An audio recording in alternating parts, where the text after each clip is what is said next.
Are you unable to concentrate on the tasks at hand? Do you need help focusing more or leveling up your game? Here's a tip. Try Cognizin Citicoline, clinically studied to support mental energy, focus, memory, and attention. Cognizin supports brain health and supplies the brain with the energy it needs to stay sharp. Cognizin is a leading nootropic, featured in over 200 products. This podcast is powered by Cognizin. Visit cognizin.com to learn more and find a product to help you fuel your day. Ready to achieve great heights? Then you're in the right place. Welcome to Power Your Performance, the podcast where we dive deep with leaders in the gaming world and beyond and learn the techniques they use to power their lives. I am your host, Gary Kleiner. Power Your Performance, powered by Cognizin. Welcomes Abby Gordon and Sue Kleiner. Welcome. Thank you so much, Gary. It's great to be here. Abby, welcome as a newbie. Sue has been here before. I actually thought you were going to be the second guest, but you were beat yesterday by somebody else that snuck in to be my second guest. So it's a thrill to have you back.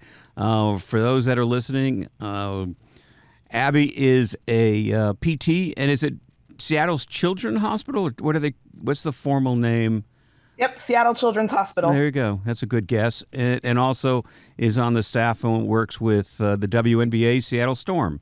And Dr. Sue is a world-renowned peak performance expert, which covers so many different things as we have in the past. And it's great to have both of you back and to talk really about kids and health and wellness, because in the gaming world and even outside of the gaming world, kids are at screens earlier and longer than ever before. And it'd be nice to give the kids and their gatekeepers' parents some information of how to keep them healthy and well, not only during their formative years, but as a foundation for much later.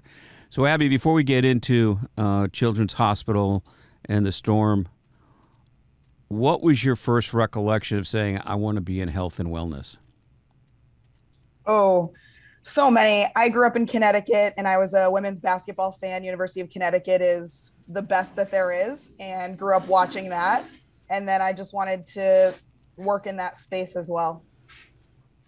And so I guess then it's in Connecticut. Did you go to the university there as well? I did. You did? I was a team manager for UConn women's basketball as an undergraduate in college, where I studied exercise physiology. And then I worked for the WNBA before going back to PT school to study physical therapy. And now I'm 8 years into being a physical therapist. Was it, and obviously always in the realm of sport. And yes. When was it that you said, okay, I will focus a good portion of that to pediatrics or youth? So when I came out of PT school, my first job was at a clinic with the athletic trainer for the Seattle Storm. And the newbie always gets the nights and weekends, which is also ironically when the high school athletes are coming in because they don't want to miss practice or school. And then I really enjoyed that patient population. And so when Seattle Children's had an opening, I migrated over to there. I've been there for a little over 5 years. And my patient population is split between teenagers with chronic pain or chronic illness, and also kids post-injury. And that could be anything from sports to marching band to any of the activities. We get a lot of mixed martial arts. We get horseback riders, just based on my location outside the city. So variety of physical activities. It's a really fun mix. And of those kids, what is the percentage of them that game? Probably more than a quarter of them. A lot of the athletes like to use it as their downtime. So even the kids playing football are playing Madden on the side. And then there's other kids who are now saying, when you ask them, hey, what do you want to be when you grow up? Some of them say, I aspire to be a gamer. I aspire to be a YouTuber.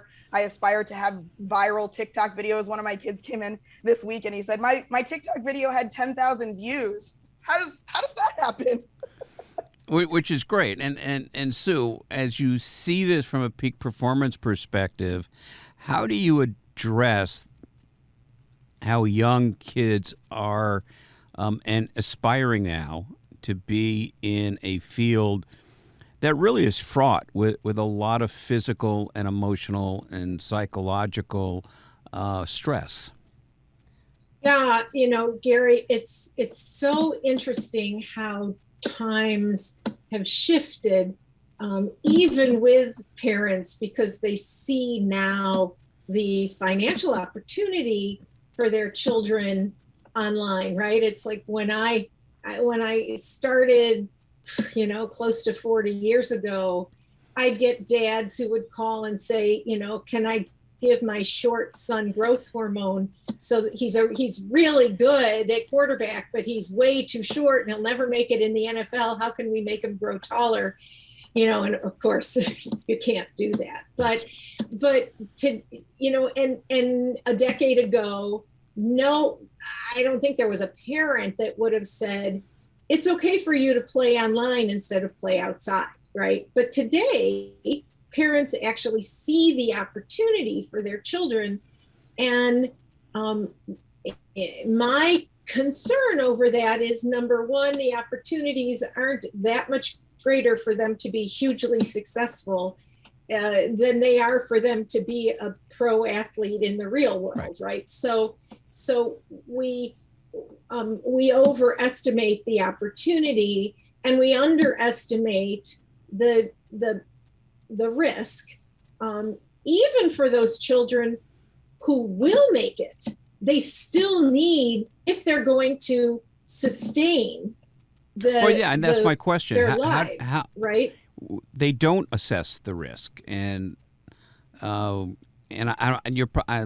probably shouldn't be saying this, but I'm sure there are parents that are saying, that's a better risk for my kid growing up gaming and being too close to a screen or having inflammation issues and what have you, than pushing them as they would if they were large enough to play football and say, no, you got to lift more weights and you got to run faster. So it seems to me the pressures are probably no different. And I think the boundaries in gaming are shifting because you can get a 4-year academic scholarship.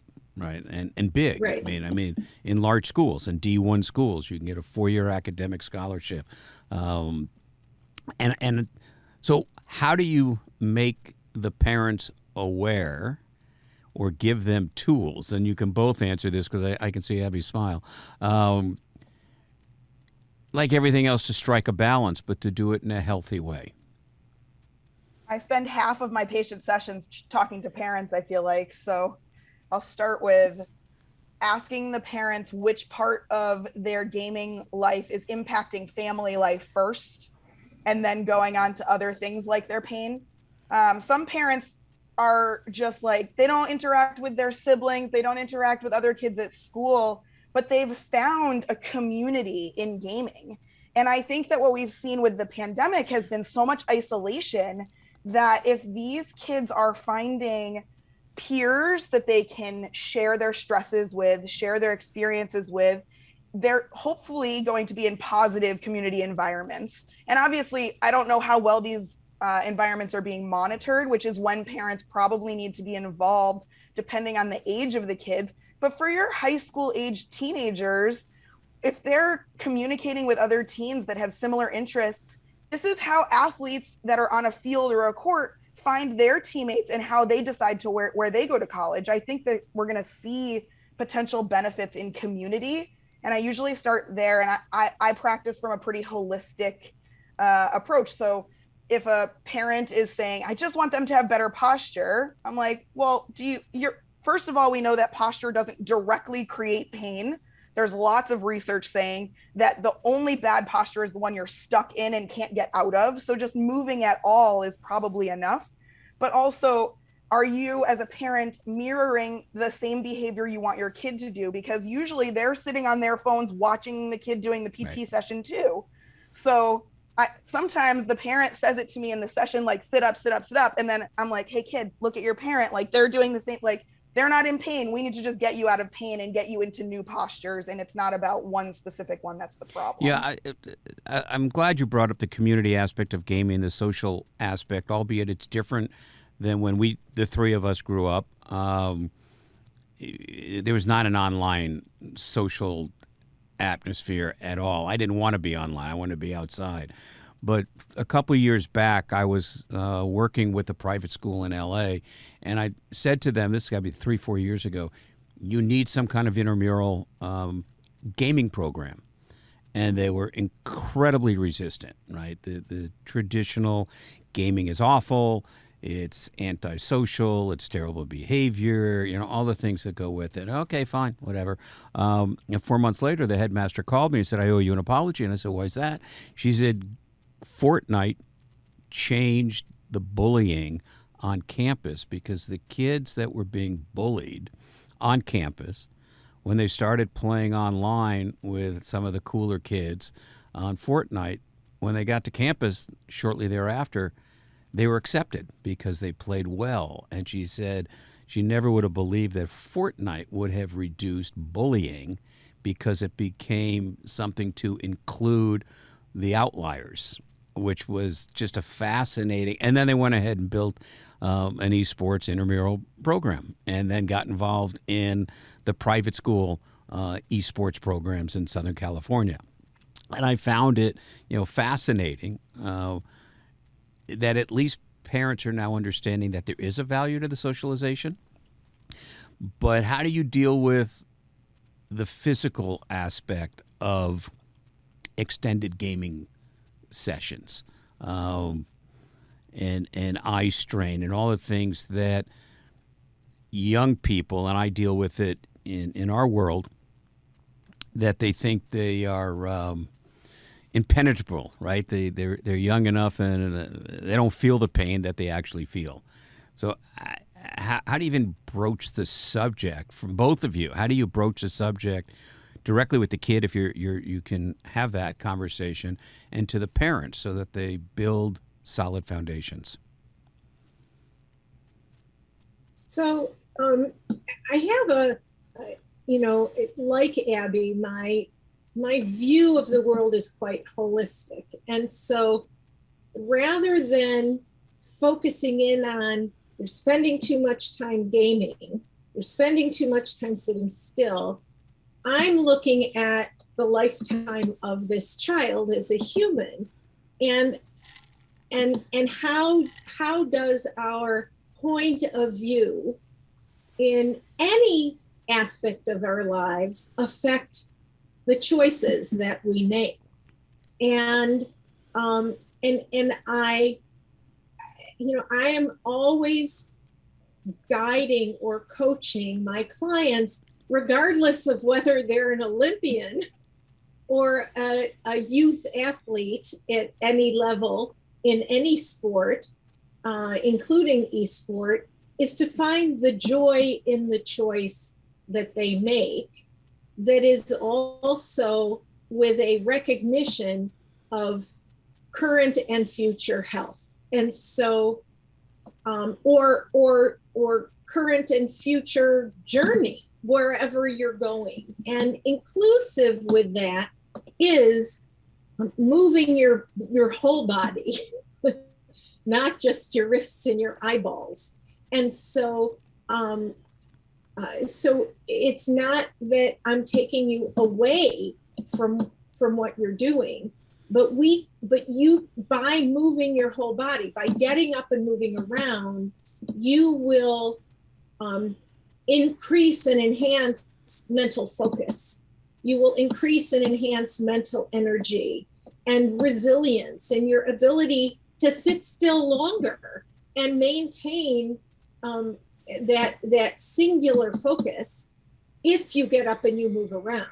And so in addition, you cope, your coping skills for stress and anxiety improve, cognitive performance is enhanced. And that's before we ever get to nutrition. And it's always so funny because I am a card carrying nutritionist. This is what my expertise is, but it is harder to get people to change how they eat.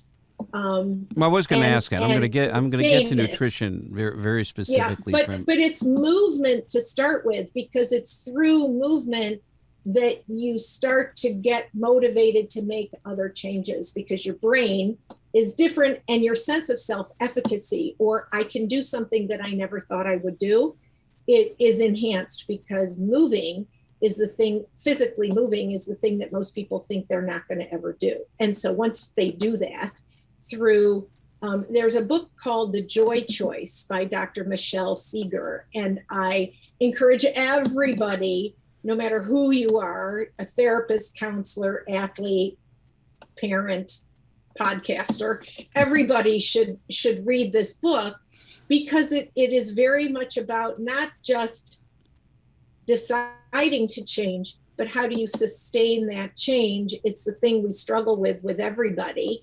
And it is called The Joy Choice. And it's the words I've always used, and it's wonderful to see her. She didn't take anything from me. She's done the research. For me, it was just somewhat intuitive and experience. Anyway, yes, it is helping guide both parents and the gamer, the youth themselves, to see it. This is not a punishment or a restriction away from what they're doing. This is part of their, enhancement training for the gaming, as well as everything else in their lives for the rest of their lives. And I think at this point already, you know better than I do, the really successful, like multi-million-dollar gamers are taking their physical health more seriously. Starting to. They're certainly starting to, because as they age, which is kind of a strange phrase when they're 23, but they're certainly not old, but they are aging, and they're feeling it, and they're feeling not only the demands of gaming, but the demands of being a gaming celebrity or influencer. So they've got to do media, right? And they're traveling, and they're doing international travel, and all that does have demands on you. In addition to, as Abby knows, when the team travels, the travel is almost as difficult as the practice, right? Because it's wearing in time changes, and these days cancel flight, delays flights, and all the things that you go with. So yeah, their entire world has changed from that perspective, and they're just really on the cusp of trying to have a protocol to manage it. It really hasn't been, and I think one of the things that also has to change is the sponsors and the sponsorships in the space not being just Doritos, right? And not being Red Bulls, and not being what are those typical gaming CPG brands that are not very healthy. And gamers have grown up on it. So they're taking a lot of energy drinks with sugar. And there is a conversation. I think the biggest positive impact that I see in that space is at the collegiate level, because colleges do have nutrition programs. They have physical well-being programs baked into the school, and the esports teams are forced to follow those, and I think that's beneficial. But I don't see it in the high schools, and I don't see it in the local LAN centers that pop up everywhere, where kids are going to game for 2-3 hours in the afternoon after school, and they're there doing tournaments and what have you on weekends. I don't see it there at all, and I think it certainly needs to be. Abby, is there a common thread to the injuries that you see, whether it's chronic pain or injuries? Yeah, I mostly see head and neck headaches, neck pain, upper back pain between the shoulder blades, and occasionally low back. It's not as much the low back. I think probably because when kids experience that, they just change where they're sitting. Right. versus some of the other stuff, no matter where they're playing, it kind of persists. And also, I think it also carries over into what starts to impact, are they able to go to school and are they able to concentrate and do their homework? Because the kids that I'm seeing still have to go to school. They still have to get good grades. The families are still paying attention to making sure they're getting those tasks done. So if they're able to game, but they're not able to do their homework because of pain, I don't blame the gaming on the pain. I just incorporate in, just like Dr. Kleiner said about adding stuff in. I don't like to take things away from anyone. So when they say, oh, the doctor said I have to stop playing video games, I say, okay, let's see if we can structure this in. Like, when do you do your homework? When do you do your gaming? Where can we fit movement practice in there? And I also encourage my patients to choose their own exercises. I give them sampling and I say, which ones do you like the best? Which one can you fit into the space that you do your gaming, so you're in your space and it only takes you away for 5 minutes? So we try to kind of picture where they're going to be and how they can make it fit. But for sure, I mean, you mentioned carpal tunnel earlier in your intro, and I don't really see that in kids because it tends to be more that it's from the neck radiating down into both hands versus coming just from the wrist, which is how you get the carpal tunnel syndrome. Okay. So usually if I get a kid who comes in and says one hand is falling asleep, it's usually coming from the neck, and I don't even have to look at the hands and wrists. Usually their hands are very strong because they've been using them so much. But do you see a lot of trigger fingers? I don't.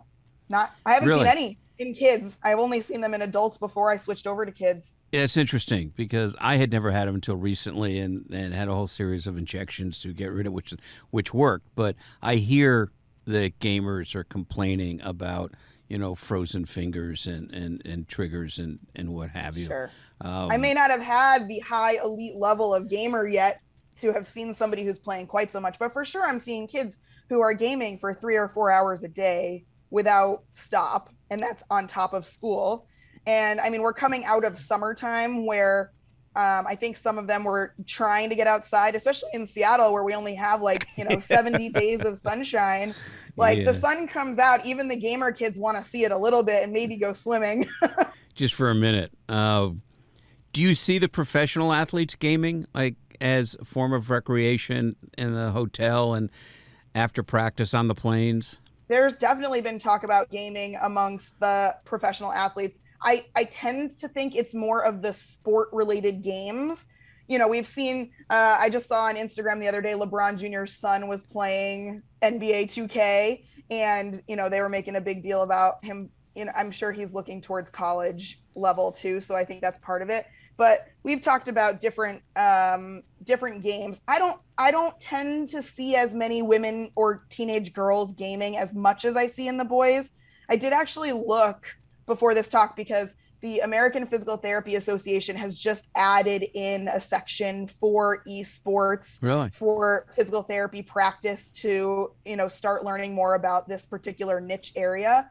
And so I was looking, I didn't see a lot of statistics for the younger ages between female and male, but I think competitors are competitors. And, I think you're going to find that competitive people are going to try to win in whatever avenue they're put into.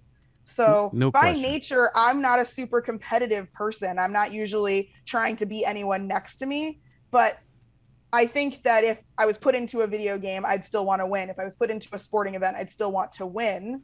And I think that we see that from the athletes. Well, yeah, I think, listen, the bulk of the population watching Twitch are people that are watching to learn to get better to beat their friends. It's not, and there's some true challenges in esports right now as a business.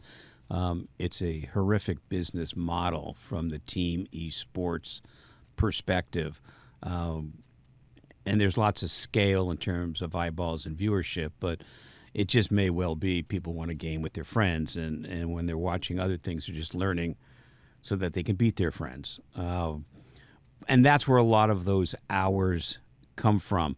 But I wonder how much, and I don't know if you have both see this, is how much psychological changes you have seen, if any, from gamers once they get frustrated that they didn't win, so they can't control their temper and behave, consistent with that, or are sleep deprived, and you hear more and more about the value of sleep, and the psychology impact that you see? I just think we're seeing a huge spike in psychological challenges across the board, whether or not it's connected to gaming.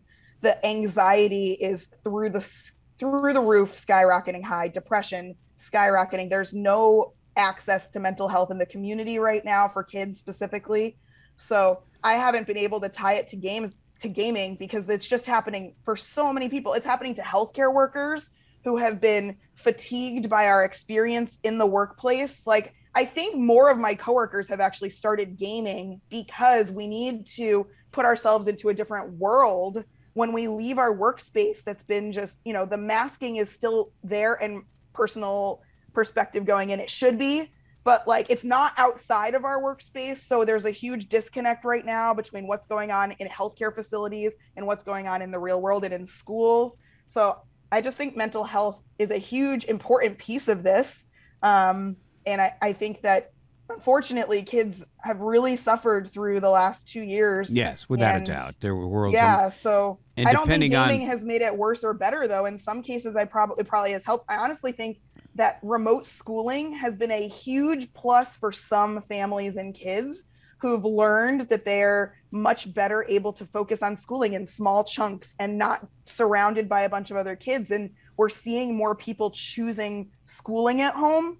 And some of those kids, I think, are also gamers who like to be on the computer, don't particularly like the in-person, but for sure, not all gamers are introverts or even, less. Right. So I think that it's just one new option that we're seeing that's probably really good for some people and really not great for others. So you feel this? I mean, do you see the same rise in depression and anxiety, kind of on a global perspective? Yes. Oh yeah, yeah. And the thing that I think is very interesting, having, as Abby, really sort of worked in sports my entire career, is that in youth sports, kids who participate in youth sports, and this is, I am not a psychologist or a specialist in this area, it's the reports and things that you see, observe, hear from parents and children, that participation in sport, any kind of sport, either unmasked or made perfectly obvious problems that they had with impulse control, that maybe it wasn't quite observed well enough by anybody who really understood what they were seeing in school. And the kid starts participating in sport and it becomes really obvious very quickly because it's you're in close proximity. There's a lot of, as you said, the competitive nature, the desire to win. When things don't go quite right, you don't perform to your own expectations. Can you manage yourself under those situations? Or the game is physical, and can you manage that and not go beyond what is part of the game? And so they may, my reports from parents have been, my kid benefited from being in sports because there were more learning situations than they would have been in otherwise. They got into treatment faster than perhaps they would have otherwise at a younger age, all that kind of stuff. I don't know how esports may or may not be different than that, but today, certainly, I just think, you can't pick up a newspaper or listen to the news and not hear, what's happening in the world. And it was happening pre-COVID. The psych counseling services at universities and colleges nationwide were already beyond peak capacity before COVID. Is some of that there seems to be more of an acceptance to talk about it, right? There are more athletes and musicians, like Justin Bieber is the latest that I can think of, who said, I'm canceling the rest of my tour for mental health reasons. And it used to be a secret. And there are several football players in the last year and a half that have chosen to leave the sport for whatever their mental health reason is. And I wonder, is that, and hopefully that's a reason that people are coming forth and you're seeing it, because there's less shame in saying, I am experiencing this. Because going back 5 years, I can't recall anyone raising their hand and saying, I'm opting out of a multi-gazillion-dollar sports contractor or concert tour because I'm mentally not at a place to do it.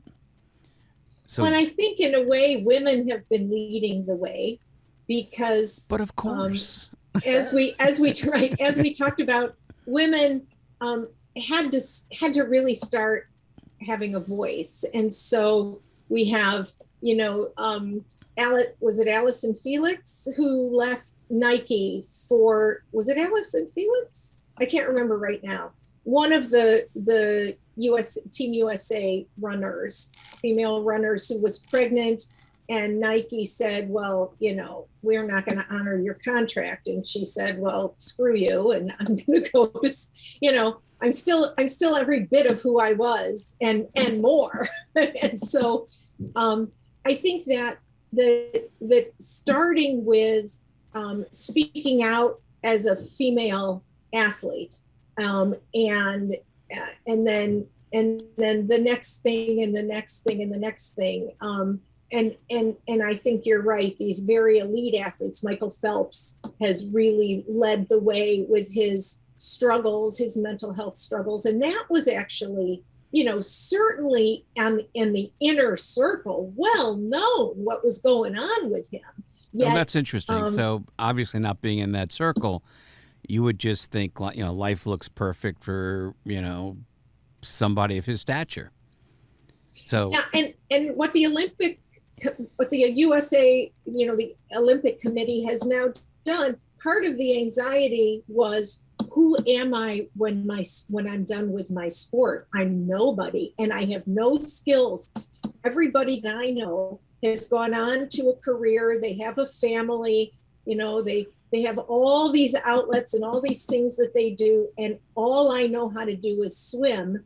And so what happens when swimming is over? I have no identity. I'm nobody. And you would assume that the U.S. Olympic Committee, over 80 years, however long they've been around, has dealt. They work with youth athletes. Like, how did they not know that part of their structure should be to launch the athlete beyond the Olympics, right? Beyond their athletic career. But no organized sport, the from NFL has right. up until recently, and by litigation, have started to support retired players. But they at least have been paying their players, right? I mean, these are these athletes, were amateur, right? Up until very recently. Right, which is crazy. So, I mean, Abby, do you see that parents are more inclined? I see it in my own social world that parents are more inclined to admit that a child is struggling or has addiction issues than ever before.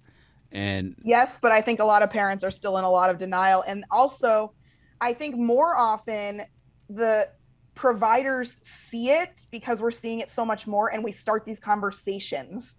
So one of the interesting things Dr. Kleiner was mentioning was just about how athletes, with the mental health piece in sport, it's being brought up more. But the other thing for athletes, and I think this is an area that esports is going to need to consider, is you can't participate in high school sports if you don't have a physical from your doctor. So there are kids who have never had a physical exam because they don't play sports.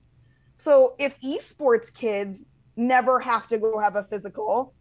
It becomes wait until they're in too much pain or until the medical situation may be too severe before an exam even happens. And I think for sure, if esports is going to have success, they need to have some amount of medical. How do we make sure we're, helping support our competitors? I mean, like, I wholly agree with you. Psychological screening for them as well, because is this the outlet? Is this a healthy outlet? Because I do think gaming could be a healthy outlet, or is this dangerous? Without a doubt. I think research has shown that gaming is as healthy as anything else within balance. Right? Sure. I mean, it's really about balance on almost everything. Listen, all kids should have an exam. I'm not so sure in the direction this country is going that there's not going to be a group of people saying, no, you can't tell me to get an exam, right? I have the right not to get an exam, right? And fight over like what parking spot I can go into get the exam, because that just seems to be what's going on. And I just wonder how much of the depression or anxiety that you see is just the onslaught of media, not in the sports world, just society, and the acrimony between everybody. It just seems, I get tired of it as an adult and somewhat of a news junkie. I don't want to see this. It is depressing, and if you can't compartmentalize it to just what that is, it'd be very easy to have it leak into the rest of your life, which is then unfortunate. And, the one thing you did say, and I feel bad for the lost COVID generation, especially the high school kids that didn't get their graduation and didn't get their prom and didn't get their senior ditch day, and, have to go back 2 years later to walk, and the colleges are bringing kids back and doing 2 and 3 year graduation. It's not the same, they're, and it'll be interesting to see, one, that impact, and two, how professionals such as the two of you can intervene early enough so that it doesn't become chronic. Yesterday, we had a really interesting in-service at Seattle Children's. That was a provider, Dr. Cora Bruner. She's brilliant. She was talking about gender issues related to physical therapy, as well as eating disorder issues related to physical therapy, because it was for the physical therapy team. And one of the points that came up is that there's been some research showing that just seeing yourself on a screen over and over again, like we're on this Zoom call and I can see you, but I can see myself, means that all of these people who were not used to seeing themselves are now facing, what does my body look like? What does my body feel like? And I don't know how many different games an esports competitor would see themselves in. I would imagine some you do and some you don't, right? Right. So I wonder if we're going to see any piece of that coming out as well, because treating teenagers in physical therapy when they also have eating disorders is so interesting. And I wonder where that is going to intersect in gaming. Yeah, I mean, gaming is at its early stages. I mean, I think it's unfortunate for gaming that it has generated so much media, because it has created an expectation of it being something that it is not quite ready to fulfill the shoes. And, you the numbers that they say that the audience is bigger than the NBA, the NFL, and the NHL combined, you go, no, it's not. I mean, it just isn't. I likened it earlier today to the car industry. There are millions upon millions and millions of cars out there, but I would never own a GMC Terrain dealership if that's the only model I could sell. Yes, you're not going to sell that many. It's not a viable business, but the automobile business as a whole probably is. And gaming is so siloed by game and community without a crossover. And until there's a crossover and there's a true consistency, you go to any basketball game, women, men, or otherwise, it's 4 quarters, 5 people, everything's the same. Fouls everything's the same. Same thing in American football and baseball.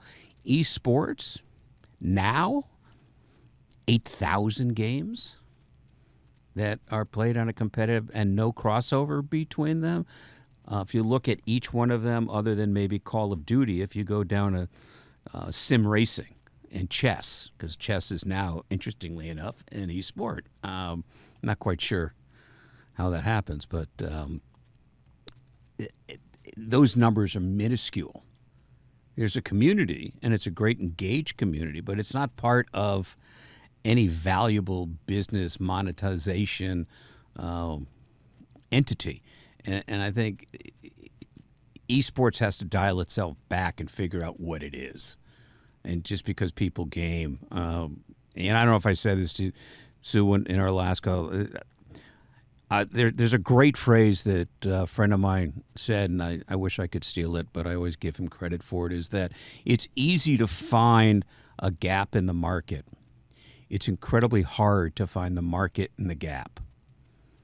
And you can look at a lot of different industries that way, but esports has been this gap in the market. Not so sure there's a market in that gap. And I think that's what everybody's struggling with at this point. You know, there are a lot of ideas that are great at a kitchen table that don't translate into the real world. And I love this comment. In the spirit of time, I'm not going to usurp your entire Seattle afternoon. Now it's afternoon. Just hitting it, yeah. I just squeaked over lunchtime for you. Thank you so much, Abby. A pleasure to meet you. We'll do this again. So you just may be the third-time guest in the future. It's always good to see you and talk to you. I love your insight. And as things grow, because everything keeps changing, your perspective, both of your perspectives from certainly the kids and as they age, is important for our community to learn and hear and hopefully act upon. So thank you so much. We'll be in touch. Yeah, thanks for enjoy having your us. day. Thanks, Go enjoy Gary. the sunshine today while you have it. Yeah. Thanks for listening. This podcast is part of the MAP Esports Podcast Network and produced by Innovation Media Enterprises. Please be sure to leave us a review and follow us on your favorite podcast player.